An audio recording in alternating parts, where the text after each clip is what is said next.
All right, so today I have with me a bunch of different ropes.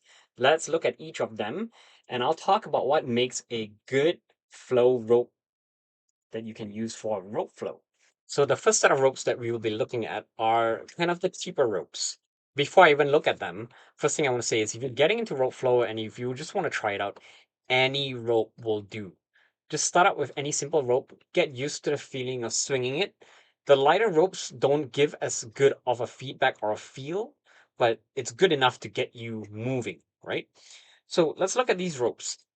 These are some of the cheaper ropes that you can get. Like these one we got from an arcade when my kid was claiming his prize. So you can see it's already starting to fray from some light use. The handle is cheap plastic. It has already broken off just from dropping it on the floor, and I've had to super glue it back. It's very, very light. So it's not double braided, it's a single braid. I'm not sure what weave it is. Probably a diamond braid or thicker, but it's still very, very light and it doesn't give much feedback. This is a polypropylene rope. Normal thickness is very, very thin, but I've actually diamond braided the entire rope to both shorten it, but also to make it a bit thicker and give it a bit more weight. Still, in my opinion, a bit too light. And putting in your own braid, if you're not using a machine, is less than ideal because you tend to end up with a rope that has a certain tension and it tends to skew towards a certain rotation. And it doesn't flow just as well. It doesn't feel as well because you see there's so many and the thick weaves, they tend to rub against each other. This one is a slightly better rope that we bought off Temu. It is a double braided rope, but it's still too small and too thin to really give you that weight and feel. This one here, the outer sheath is quite thin, and then you can see on the inside there's a different rope, and there is even a rubber, I believe, inner core as well. Next, let's take a look at skipping ropes. These are probably the most accessible ones that you will have at home. If you're thinking of trying out flow ropes, you probably already have a skipping rope. The standard PVC skipping rope, this is more of a speed rope. It's a bit thinner. Definitely, again, too light for rope flowing. If you have a beaded jump rope, if you're learning jump rope tricks, this will give it a bit more weight. It's a bit heavier. This actually feels a bit better as a flow rope. But again, because of the beads, they don't flow as smoothly or as nicely. So this is how a skipping rope flows. Definitely too light. You have to go quite quickly to keep the rope taut and have tension, but it's not heavy enough to give you the feedback that you need. And because it's a skipping rope, it's a bit longer, it's easier to get tangled up and make mistakes. A beaded skip rope is slightly better in terms of weight, but because the beads can kind of get caught on each other, the rope has a tendency to get tangled up.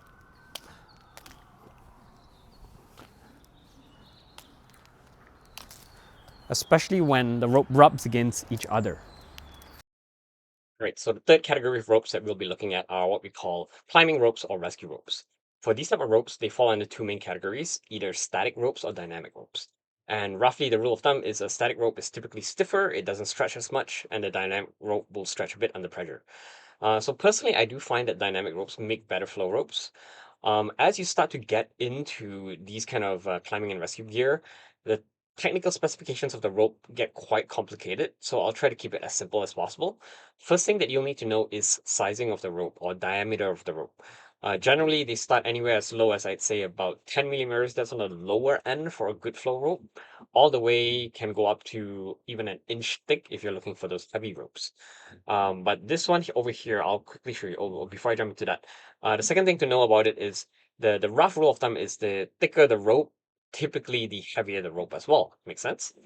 But weight can be affected by a variety of things. It depends on the material of the rope as well. But without getting too technical, just know that ropes can be made out of many different materials. So many different ropes will feel different, will flow differently depending on the manufacturer and how they make it. Material wise, typically you have things like synthetic fibers, nylon, and so forth. And then it also depends on the weave that they put into the rope, how tightly woven everything is together, how dense the fibers are, those kind of things. But I'll show some of the ropes that I have. So this one over here is one of the ropes that I do sell. Again, all my ropes, because I get upcycled secondhand ropes. I can't guarantee the availability of stock, and once they sell out, I'll have to get new ones, and I may not be able to get the same one again. This one over here, I'm calling it the Raspberry Rush. This one is my entry-level rope that is children-friendly. So I make this one for kids. My son, Toby, 6 years old, he uses this one, and he likes it. It's not too heavy, doesn't strain his shoulders at all. And what's kind of cool about these ropes, and you'll find out and learn about other ropes as well, is some ropes have special characteristics to them. Like this one is fluorescent. You can also find some ropes that are reflective as well. So yes, this is the 10 millimeter rope. Weighs in at about the 195 grams, if I'm not mistaken. And this one, I also like it as a speed rope. So if you're a bit better and you're looking for more speed in your flow, this one is good because it's nice and light, and it cuts through the air quite easily as opposed to some of the heavier, thicker ropes. This here is the Raspberry Rush that I'm selling on my website. This is the one that I say is a kid-friendly rope and also good for doing speed flows. So you can hear, because it's thinner, it gives you quite a bit of that whip through the air.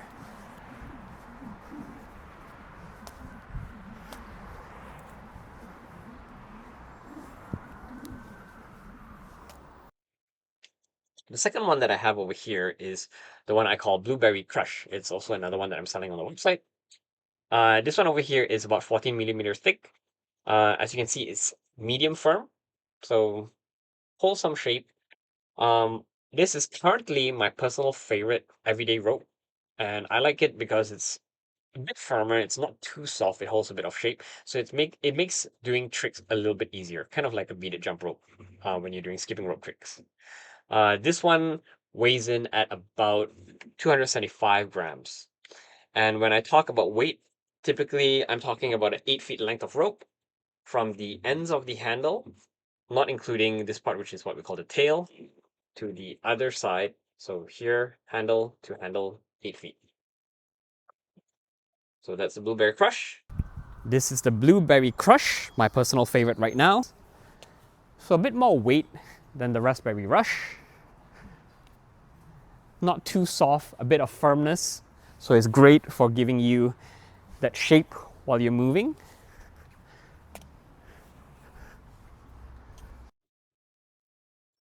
These are 3 other ropes that I'm not currently selling right now. And I'm not selling them because I don't think they're the right fit and not really commercial ready. But I want to quickly show you them so that you can see what makes ropes that are not really as good of a commercial rope. So these ropes are 16 millimeters thick. Both of them are thick rescue ropes. They're nice and heavy, so I do like them on the heavier side of things. They're not really overly heavy, but they do give that heavy rope feel. So these ones, you can see they're significantly stiffer. Like if I pinch, I really can't get the ends to close tightly together, right? And the issue with those stiff ropes is when you try to make the handles on the end, they don't really want to cooperate with you. As you can see here, I'm trying to put in a single overhand knot, a single stopper knot. But over time, like because it's so stiff, it naturally just pushes itself apart and comes out like that. This one over here has a multiple overhand knot, and this is the best I can get it to cooperate. Otherwise, like I put it together, it'll just naturally come apart again. An alternative that I'm currently exploring, though I haven't actually done it properly with this one yet, is whipping the ends. So whipped ends, they work well for thicker, heavier ropes where you can't do a knot like this. You take a smaller rope and you whip it around. What you should be doing is you will be threading the small rope through the main rope, and that ensures that it stays in place and doesn't move around like this when you flow. So this one, I'm just testing it out. I've just tied it up. I haven't actually threaded it through yet. This other one that I quickly skipped over is a climbing rope. It's a static rope, a bit firmer. I had this tape on it because it's an older rope and it's starting to fray quite a bit, and I wanted to use the tape to prevent further fraying and just increase the durability of the rope. This one, the handles are kind of okay, but not ideal. And yeah, it does flow pretty well. It is fluorescent as well. So yeah, many different things to check out for climbing and rescue ropes. You can see with the heavier ones, a bit stiffer, they can flow, They actually make pretty decent ropes, but they are quite a bit stiffer. The last one that I'll talk about is a marine rope. So these are used for tying boats. This one, as you can see, is noticeably softer than the other ropes that I just showed you. But it still has a decent amount of weight. So you can see it's quite a bit softer. This is actually one of my favorite ropes for when I started out. And it's also the rope that I highly recommend for beginners. So why? Because when it's soft, when it hits you, it doesn't hurt at all. And then the second thing is it gives you a good amount of weight as well. So this one, I call it the Blackberry Velvet because it's nice and soft. This one, great starter rope, good heavy feel, nice and smooth. And when you flow with it, it tends to give you a lot of feedback, but it tends to be a lot slower as well. So you don't have to worry about, whipping as much or making sure your timing is perfect because you have a bit more time and flexibility to work around the rope. This one here is about 310 grams for 8 feet of the rope. And again, just to show you the difference in flexibility of stiffness, like I'm just holding this up by one end, you can see this is a lot softer, right? This is the Blackberry Velvet, my personal favorite for beginners starting out. Nice and soft. And because it's heavier, it moves a bit slower. If it hits you, it's not going to hurt, even though it's a bit heavier, because it's so soft. And you're going a bit slower when you're moving as well.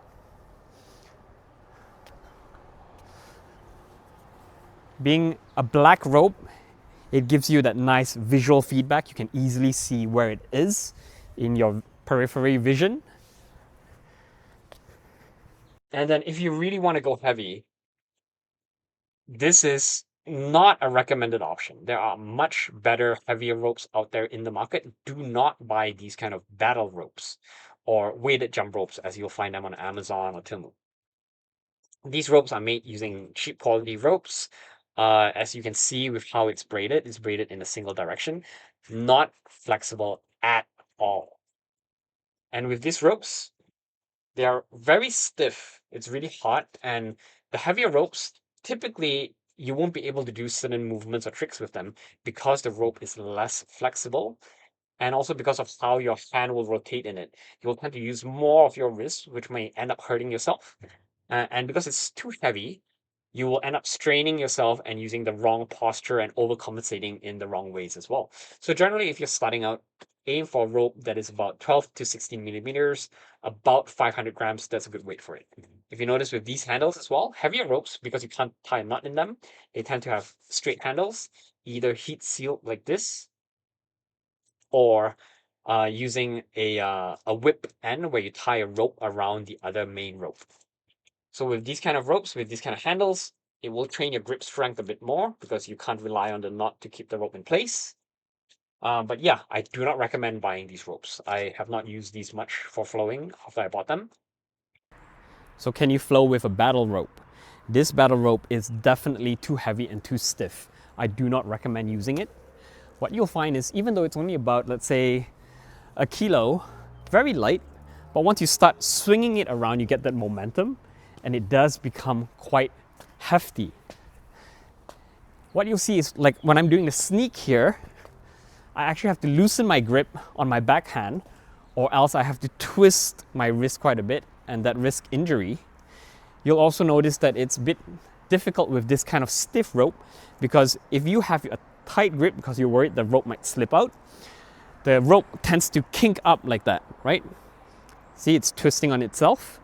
Normally, when you have that knotted grip on a rope, you can have a slightly looser grip and the rope can roll around in your hands to correct itself. So even though it has a kink right now, you see with a light grip that I have, it straightened itself out because it can roll around in my hands. It's not too firm. But with this guy, I'm actually forced to loosen my grip on the upward swing so that the rope can correct itself. Otherwise, if I keep a tight grip all the time, the rope really quickly gets all knotted up. See, if I do a float, I immediately have that knot over there, like that twist. and that really ruins the flow. So yeah, if you're starting out, even if you're looking for a workout, I recommend starting with a medium weight rope, not too heavy, not too light, just enough to give you feedback, but not too much to tire you out.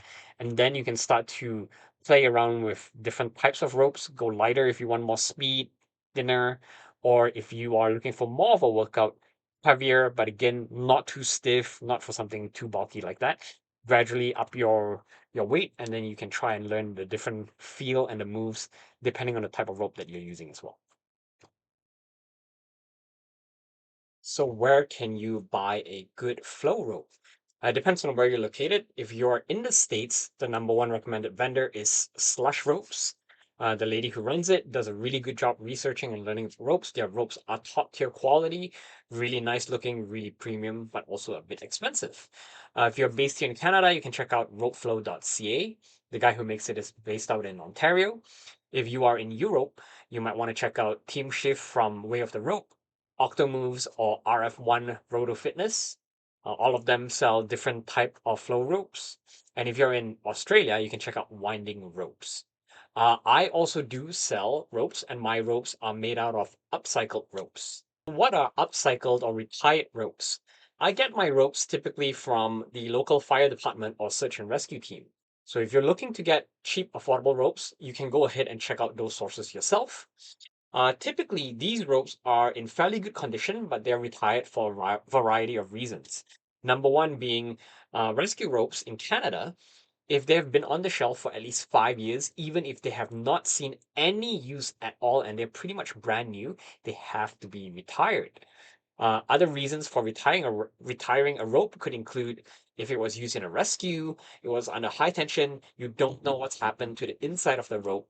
It may actually be okay and in perfect condition, but they will retire it out of safety reasons. Another reason might be, let's say, if the rope has a nick or a cut, and they had to cut the rope short because that section is not usable anymore. And if they cut the rope short and it's too short for rescue use, then they have to retire it. But maybe it's still long enough for us to use to make flow ropes or other crafts with the rope itself. So those are just some of the reasons. But generally, most of the retired ropes that I select are still in pretty good condition. And why should you even consider buying from me? I'd say by all means, go ahead and make your own ropes. My goal really is to make flow ropes as accessible as possible, which is also why I price my ropes as affordable as they are. Um, One reason why you might buy from me is because I've really done all the hard work for you. I've really researched and looked at what ropes make good ropes versus what ropes don't make really good ropes. I've selected some of my personal favorites. Number two, I hand wash all of my ropes. I make sure they're clean, and then I dry them out really well so that they won't have any mold or mildew on them. Third, I cut them obviously to size, depending on the standard size, shorter length, and a longer length, but I can make custom sizes as well. And then the fourth is I make sure that it's sealed properly so the ends won't fray. So how do I seal my ropes? Typically, I heat seal them and then I add on a heat shrink wrap as well.